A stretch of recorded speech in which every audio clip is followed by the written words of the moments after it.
नमस्कार दोस्तों, एडुटेरिया में आपका स्वागत है। 12 जून को एरोप्लेन क्रैश होता है और इसमें आप देखे होंगे कि इसमें 242 लोग एरोप्लेन पर सवार थे, जिसमें 241 लोगों की जान चली जाती है और एक कह सकते हैं किस्मत वाले होते हैं उसकी जान बच जाती है, जिसका नाम विश्वास कुमार होता है। और आपने कुछ शब्द इसमें देखा होगा, जैसे कि इसमें 1206 और इसमें जो एक शब्द था 1206 मेडे मेडे, क्या मेडे मेडे। और ये मेडे मेडे 3 बार यदि कह दे तो ये पायलट यदि 3 बार कहता है तो इसका मतलब होता है कि इमरजेंसी कॉल हो गया, और इसके जो एयर ट्रैफिक कंट्रोलर होते हैं वो समझते हैं यानी कि इमरजेंसी सुविधा उसको एरोप्लेन को दी जानी चाहिए। तो इसके लिए 3 बार कम से कम क्या तो मेडे मेडे बोलना चाहिए, और ऐसा किया गया था इस एरोप्लेन हादसे में। और साथ ही साथ आपने सीट नंबर A11 की बात आपने देखा होगा, सीट नंबर A11 जहाँ पे विश्वास कुमार बैठा हुआ था, और वह सीट है जो काफ़ी लक्की साबित हुआ और काफ़ी चर्चा में रहा। सीट नंबर A11 जिसमें उसकी जान बच जाती है और एकमात्र यह जिंदा बचा होता है।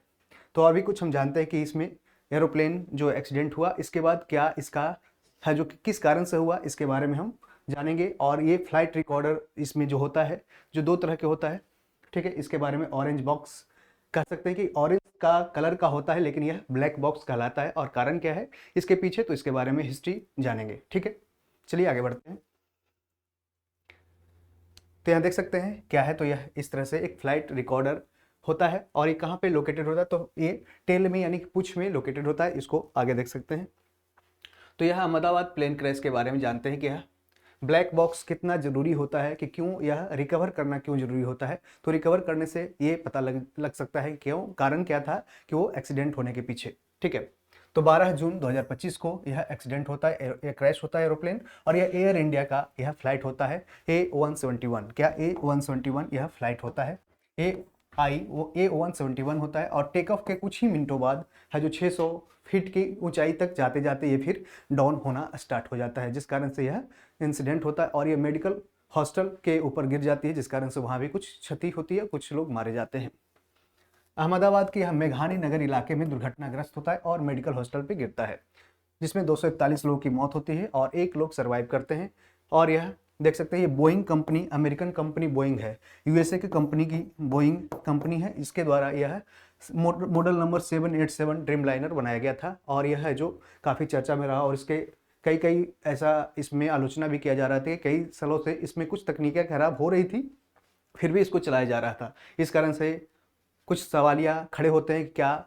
जो एयरपोर्ट अथॉरिटी ऑफ इंडिया है जो इसका संचालन करता है, तो क्या इस तरह से ऐसे विमान को जो संदेहास्पद स्थिति से या तकनीकी स्थिति से सही नहीं था उसको भी रन करा रहा था, ठीक है। और बहुत सारे आपने वीडियोस वगैरह देखे होंगे जो सोशल मीडिया पे वायरल है, जिसमें एसी अच्छी तरह से रन नहीं कर रही थी, और फिर भी उसके बावजूद और एक एरोप्लेन एक उसी फ्लाइट में एक आया था, आगे रिटर्न होकर आया था लड़का, उसने बताया भी था क्या कि उसमें कुछ तकनीकें खड़ा गड़बड़ गड़बड़ थी, जिसका हमने कंप्लेन भी किया था, फिर भी है जो वहाँ पे सुना नहीं गया था, और फिर भी जस्ट ही उसको बिना है जो पूरी तरह से चेक किए उसको उड़ा दिया गया था। इस कारण से कुछ इल्ज़ाम लगाए गए थे। तो इलेक्ट्रॉनिक डिवाइस होता है, ब्लैक बॉक्स क्या होता है कि इलेक्ट्रॉनिक डिवाइस होता है जो विमान की तकनीकी जानकारी प्रदान करता है। यह कॉकपिट में लगा होता है। कॉकपिट क्या होता है, तो पायलट के बैठने की जगह होती है जहाँ पायलट और को पायलट बैठते हैं और उसके है जो उस समय की जो स्थिति होती है उसके बारे में बातचीत करते हैं, वहाँ पे किस तरह से अंतिम स्थिति में है जो एक्शन ली गई है उसमें बातचीत की गई है, उसका रिकॉर्ड ये बताता है। और ये टेक ऑफ से लेकर दुर्घटना के समय तक पूरी जानकारी उपलब्ध कराती है कि किस तरह से टेक ऑफ कब हुआ, किस तरह से, और फिर दुर्घटना के समय से पूरी जानकारी इसमें रिकॉर्ड करता है। और एक चिप जैसा आकार का बना होता है। ब्लैक बॉक्स में 2 प्रकार की रिकॉर्डिंग होती है, एक कॉकपिट वॉइस रिकॉर्डर जिसमें कि पायलटों की बातचीत होती है,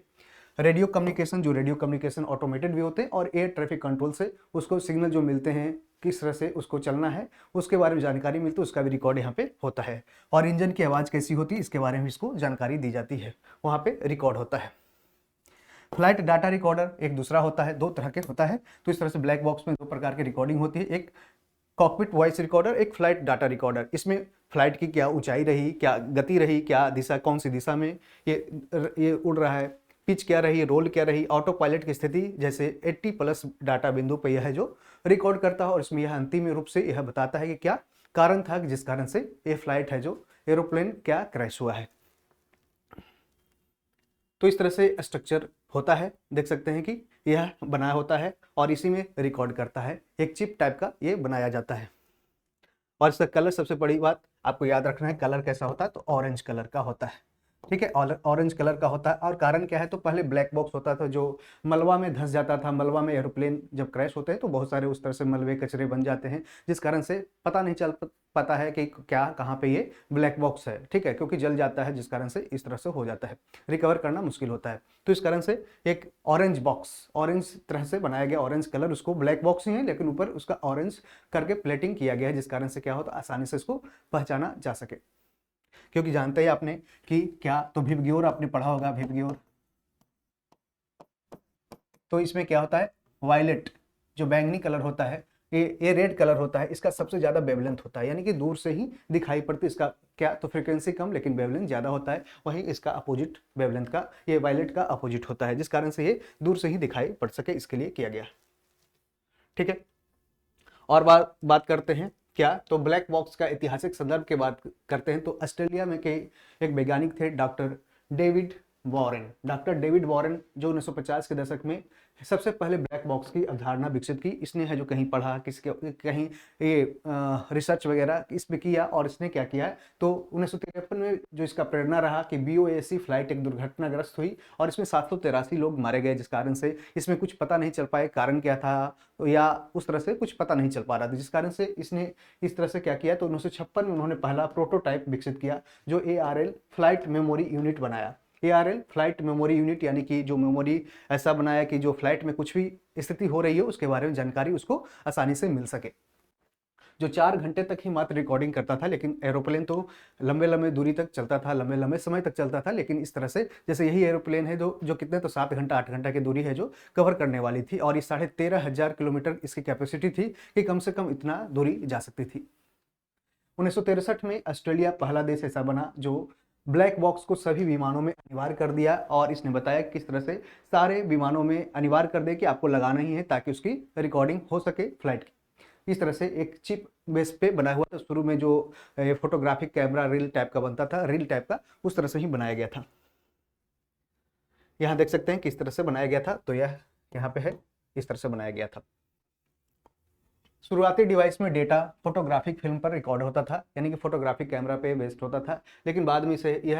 यह काले डिब्बे में रहता था। क्या, तो काले डिब्बे में, इस तरह से काले डिब्बे में रहता था, और इसमें सूरज की रोशनी न पड़े, जिस कारण से और भी इमेज अंदर न बन पाए, जिस कारण इसको ब्लैक बॉक्स में रखा जाता था। आजकल यह नारंगी रंग यानी ब्राइट ऑरेंज का होता है, और ताकि मलबे में जल्दी से दिखाई दे, हाई विजिबिलिटी ऑरेंज कलर का यह बनाया जाता है, जिसका ऊपर से प्लेटिंग होता है, जो पहले ब्लैक से होता था। कर सकते हैं क्या, तो कॉकपिट वॉइस रिकॉर्डर, तो पायलट और को पायलट की बातचीत, अलर्ट्स, चेतावनी, इंजन की आवाज़, ऑटोमेटिक सिस्टम की ध्वनि, और इसी में है जो जब पायलट है जो आवाज़ निकालता है मेडे मेडे मेडे मेडे मेडे 3 बार अगर निकाल दिया तो इसका मतलब है कि एयर ट्रैफिक कंट्रोल और नीचे की जो और जो एरोप्लेन उड़ान भरने वाली है तो उसको यह इस तरह से वार्निंग मिल सके कि यहाँ पे कुछ दुर्घटनाग्रस्त होने वाली है, और इमरजेंसी है जो अलार्म, इस तरह से मेडे मेडे कह सकते हैं क्या, तो एक इमरजेंसी अलार्म है, जिसका मतलब क्या होता है, तो इमरजेंसी अलार्म, मेडे मेडे, ठीक है। और ये 3 बार कहता है ताकि कोई मजाक ना ले कि मजाक में ऐसा बोला गया है, ठीक है। तो इस तरह से मेडे मेडे 3 बार होता है। यदि पायलट ने अंतिम क्षणों में इंजन फेल्यूर या स्टॉल वार्निंग कहा तो वो CBR में दर्ज होगा, यानी कि कॉकपिट वॉइस रिकॉर्डर में दर्ज होगा, और FDR जो फ्लाइट डाटा रिकॉर्डर है उसमें फ्लाइट की गति, दिशा, ये सब रिकॉर्ड होती जाएगी।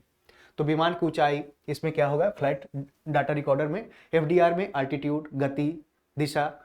ऑटो पायलट स्थिति, यदि एरोप्लेन ऑटो पायलट मोड में है या नहीं है उसके बारे में भी यह जो बताएगा, और विमान का झुकाव, यानी किस तरह से विमान है जो झुक रहा है, कितना डिग्री झुका है, इसके बारे में यह जो लगाएगा, और इंजन की स्थिति कैसी है और ब्रेकिंग क्या है, तो सब सारे है जिसमें फ्लाइट डाटा रिकॉर्डर में यह सेव होता जाता है। अगर विमान ने अचानक ऊंचाई खोई या इंजन का तापमान असामान्य था तो ये भी डाटा कहाँ जाएगी, तो ये रिकॉर्ड होगी फ्लाइट डाटा रिकॉर्डर में, यह जो FDR में रिकॉर्ड हो जाएगी। रिकंस्ट्रक्शन की बात करते हैं तो सारे रिकॉर्डेड डाटा को मिलाकर जांच एजेंसी एक 3D मॉडल या टाइमलाइन बनाती है, और दुर्घटना के पहले कौन से चरण में क्या हुआ इसके बारे में एक विस्तृत रूप से जानकारी है जो प्रदान करती है। क्या, तो उस तरह से एक स्ट्रक्चर रूप से 3D मॉडल में काम करता है, उसका स्ट्रक्चर बनाता है, किस तरह से किया गया है। मानवीय त्रुटि, ह्यूमन एरर या तकनीकी खामी, जैसे कि क्या पायलट ने एसओपी को फॉलो किया या नहीं किया, स्टैंडर्ड ऑपरेटिंग प्रोसीजर का पालन किया या नहीं किया। तो कोई भी सिस्टम होता है उसका एक प्रोटोकॉल होता है, एक एसओपी बना होता है, उसी के आधार पर उसको फ्लाइट को उड़ाना होता है या कोई काम करना होता है। यदि उसने फॉलो नहीं किया तो इस कारण से भी हो सकता है, या फिर तकनीकी खराबी हो सकती है उस एरोप्लेन में, ताकि उस तरह से जांच पड़ताल उसमें किया जा सके। क्या कोई ऑटोमेटिक सिस्टम असफल हुआ था या कोई अलर्ट मिला था लेकिन पायलट ने नजरअंदाज कर दिया, तो जिस कारण से भी यह दुर्घटना हो सकती थी। सुधार और भविष्य की सुरक्षा यानी सेफ्टी रिकमेंडेशन, तो बीओएसी फ्लाइट जो 783 1950 के आसपास हुआ था, जैसे दुर्घटना के बाद ही कॉमेट विमान के डिजाइन में बदलाव किया गया, यानी कि उसके जब वो दुर्घटना हुआ था तो ऐसा निकल के आया था कि उसके डिजाइन में ही क्या है तो खराबी है, इस कारण से उसके डिजाइन में बदलाव किया गया था। ठीक है, तो इस तरह से ही जो ब्लैक बॉक्स है ये मुख्य रूप से यह बताता है आगे की जो सेफ्टी रिकमेंडेशन क्या होनी चाहिए, ये सेफ्टी रिकमेंडेशन भी देता है कहाँ से क्या तकनीकी खराबी थी या फिर टेक्निकल फेलियर या था, या मशीन में कुछ खराबी, या फिर क्या तो पायलट की नज़रअंदाजी थी, तो किस कारण से यह दुर्घटनाग्रस्त हुई। तो आमतौर पर यह 10 से 15 दिन का टाइम लेता है कि जब ब्लैक बॉक्स मिल जाता है, ब्लैक बॉक्स वहाँ पे मिल भी गया है और उसके बारे में डाटा अब है जो उसके बारे में अब वहाँ से निकाला जा रहा है।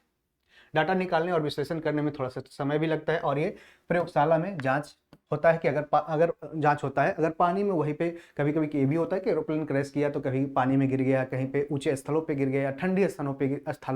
पे गिर गया, तो ये जो कॉकपिट रिकॉर्डर और फिर क्या एफडीआर फ्लाइट डाटा रिकॉर्डर है वो है जो मुख्य रूप से क्या तो ब्लैक बॉक्स में अंडर वाटर लोकेटर बीकन, यदि पानी में गिरता है, समुद्र में गिरता है तो क्या होता है अंडर वाटर लोकेटर बीकन इसमें लगा होता है, और जो 30 दिनों तक अल्ट्रासोनिक सिग्नल भेजता है, और वहां से फिर पता लगाता है और फिर उसका रिकवरी होता है और उसके बाद फिर जांच की जाती है। तो याद रखना है क्या तो अल्ट्रासोनिक सिग्नल है जो भेजता है, ठीक है, यदि पानी में डूब सके ताकि उसे खोजा जा सके पानी में। हालांकि मलेशिया में ऐसा दुर्घटना हुआ था जहां पे इस तरह से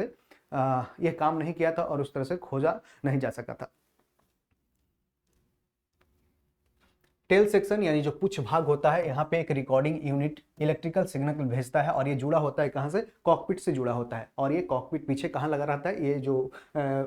जो कह सकते हैं ये ब्लैक बॉक्स है कहाँ लगा होता है तो पीछे लगा होता है, और ये सिग्नल के माध्यम से कॉकपिट से जुड़ा होता है। दुर्घटना में वहाँ नुकसान कम होता है, इसलिए है जो इस तरह से लगाया जाता है ताकि है जो वहाँ पे इसको बचाया जा सके। हालांकि इसका जो ब्लैक बॉक्स का जो बाहरी हिस्सा होता है स्टील या टाइटेनियम से बना होता है, और यह गर्मी पानी ठंडी से बचाने के लिए विशेष इंसुलेशन भी किया जाता है, और यह 1500 डिग्री सेल्सियस तक की गर्मी 20,000 फीट की गहराई तक के पानी का दबाव भी सहन करने के लिए डिजाइन किया गया है। अभी आपने देखा जो एरोप्लेन क्रैश हुआ अहमदाबाद में, उसमें लगभग 1000 डिग्री सेल्सियस तक का टेम्परेचर उस समय फैल गया था, और उसमें देखा होगा कि विजय रूपानी जो उस समय वहाँ के मुख्यमंत्री पहले रह चुके हैं गुजरात के, वो भी है जो उसमें ट्रेवलिंग कर रहे थे, और उनका जो सीट नंबर था कह सकते हैं वो 1206 कह सकते हैं, वो जो दिन था 1206 उन्हीं के नाम से है जो काफ़ी फेमस थे। ये 1206 हमेशा है जो कोड को फॉलो करते थे, और उनका गाड़ी से नंबर से लेकर बहुत सारा मोबाइल नंबर इसमें है 1206 उनमें जुड़ा हुआ था। तो इसके लिए कह सकते हैं उनके लिए क्या एक